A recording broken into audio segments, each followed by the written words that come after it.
Assalamualaikum warahmatullahi wabarakatuh.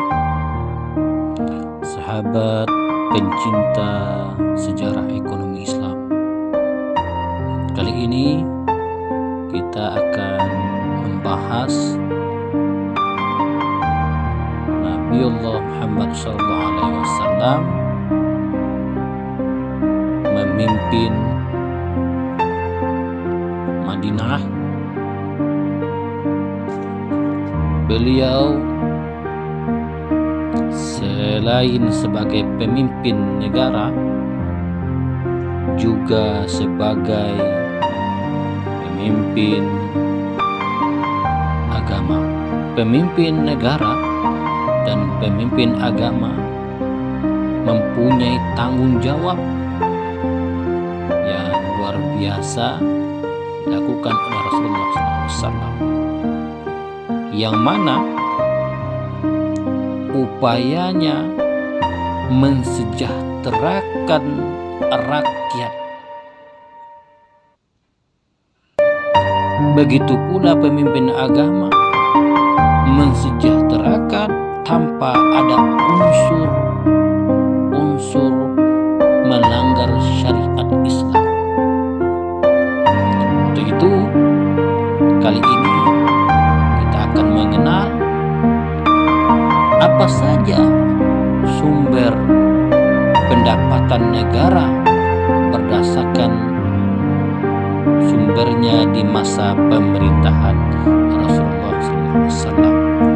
Kemudian, selain dari sumber pendapatan negara, kemana saja pengeluaran negara di masa pemerintahan Rasulullah SAW. Yang pertama, pendapatan negara itu didapat dari orang muslim dan non-muslim dan juga umum. Umum dalam artinya adalah orang muslim dan non-muslim. Adapun dari muslim itu ada zakat. Ada zakat yang berbentuk zakat mal dan zakat fitrah. Ada sedekah, ada infak, dan lain sebagainya. Itu berdasarkan dari muslim dan juga termasuk khumus, yaitu kewajiban orang muslim itu membayar 1/5 dari harta kekayaannya, yang mana tertera di dalam surah Al-Anfal ayat 41. Kata Allah, wa'lamu annama ghanimtum min syai'in lillahi khumusah walirrasuli walizzil qurba wal yatama wal masakini wabnis sabil. Berarti ayat ini menjelaskan 1/5 untuk Allah, Rasul, kerabat, anak yatim, orang miskin, dan ibnu sabil. Harta yang kita peroleh itu 1/5 harus diserahkan kepada orang yang sudah diterangkan oleh Allah dalam surah Al-Anfal. Ini yang dilakukan oleh Rasul. Kemudian ada juga nawaid, yaitu pajak bagi orang muslim. Itulah untuk orang muslim. Sementara untuk orang yang non muslim ada jizyah, yaitu biaya perlindungan dia berada di wilayah muslim. Dan ada kharaj, pajak dia menghuni wilayah muslim. Kemudian ada yang sifatnya umum untuk orang muslim dan non-muslim, yaitu ada usur yang mana bagi pedagang yang melintas wilayah Madinah dianjurkan untuk membayar pajak. Dan ada juga harta yang diperoleh dari non-muslim yang menyerah akibat dari peperangan antara muslim dan non-muslim. Kemudian ada juga harta fai. Orang muslim sudah berkuasa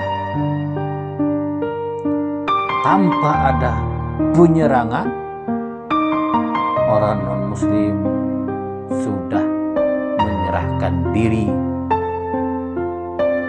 mengaku takut, menyerah, tidak ingin menentang umat muslim. Akhirnya sebagian harta yang sudah diambil, dirampas oleh orang non-muslim diserahkan kembali pada pemerintahan Rasulullah, yaitu disebut harta fai. Dan ada juga uang tebusan. Uang tebusan ini apabila umat Islam sudah menangkap orang-orang muslim yang berperang, lalu mereka ingin mengambil, akhirnya boleh mengambil asal orang non-muslim mau menyerahkan uang tebusan. Dan ada juga berdasarkan dari hadiah dari pemimpin atau kepala pemerintahan, itu yang sering disebut dengan seperti keluarga Rasul ingin hadiahkan hartanya untuk pemerintah, juga ini adalah merupakan bagian dari tambahan dari APBN ke pemerintahan Rasulullah SAW.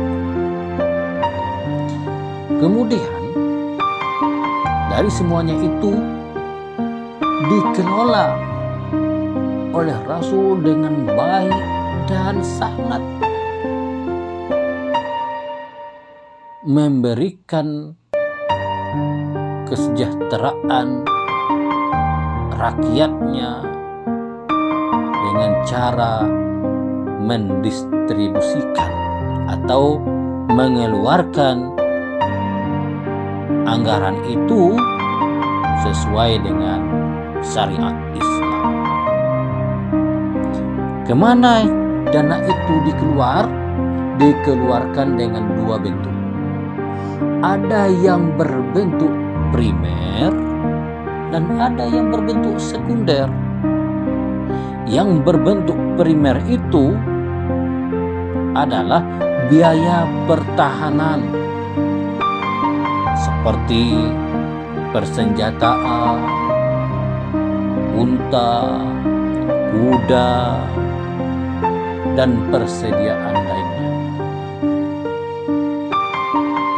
Kemudian ada penyaluran zakat dan ushur kepada yang berhak menerima menurut ketentuan dalam Al-Quran. Ketiga, ada pembayaran gaji untuk wali qadi, guru, imam, muazin, dan pejabat negara lainnya. Yang keempat, ada pembayaran upah atau ujroh para sukarelawan.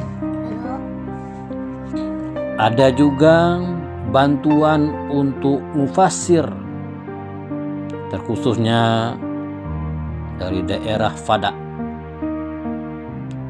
Dan terakhir, yang primer ini, ada juga pembayaran utang.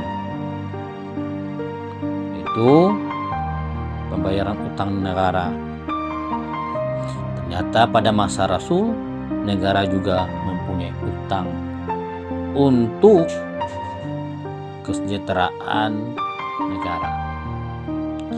Itulah kebutuhan primer yang disalurkan oleh Rasulullah SAW, sedangkan ada yang bersifat sekunder, bantuan untuk orang belajar, khususnya agama di Madinah, hiburan untuk delegasi keagamaan, ada hiburan untuk para utusan suku, ada hadiah untuk pemerintahan negara lain, ada pembayaran untuk pembebasan kaum muslimin yang menjadi budak, ada pembayaran denda atas mereka yang bertumbuh, yang terbunuh secara tidak sengaja oleh pasukan muslim, pembayaran utang untuk orang yang meninggal dalam keadaan miskin, pembayaran tunjangan untuk orang miskin, tunjangan untuk sanak saudara Rasulullah SAW, pengeluaran rumah tangga Rasulullah SAW hanya berjumlah kecil 80 butir kurma dan 80 butir gandum untuk setiap istrinya. Persediaan darurat sebagian dari pendapatan perang Khaybar. Inilah semua harta kekayaan negara disalurkan untuk orang-orang yang berhak, dan kegunaan untuk mensejahterakan rakyatnya. Dalam hal ini dapat kita ambil suatu iktibar, pelajaran bahwa kita harus pandai memperoleh dana dengan cara yang tidak menyalahkan syariat Islam, kemudian kita pandai pula menyalurkan kepada orang-orang yang berhak, dan begitu pula untuk diri kita dan juga untuk orang lain. Dalam hal ini penting dalam kehidupan suatu bernegara, bisa kita contohkan kepada diri pribadi kita untuk berbuat kebaikan untuk diri kita dan untuk orang lain. Hanya ini dapat kita sampaikan. Assalamualaikum warahmatullahi wabarakatuh.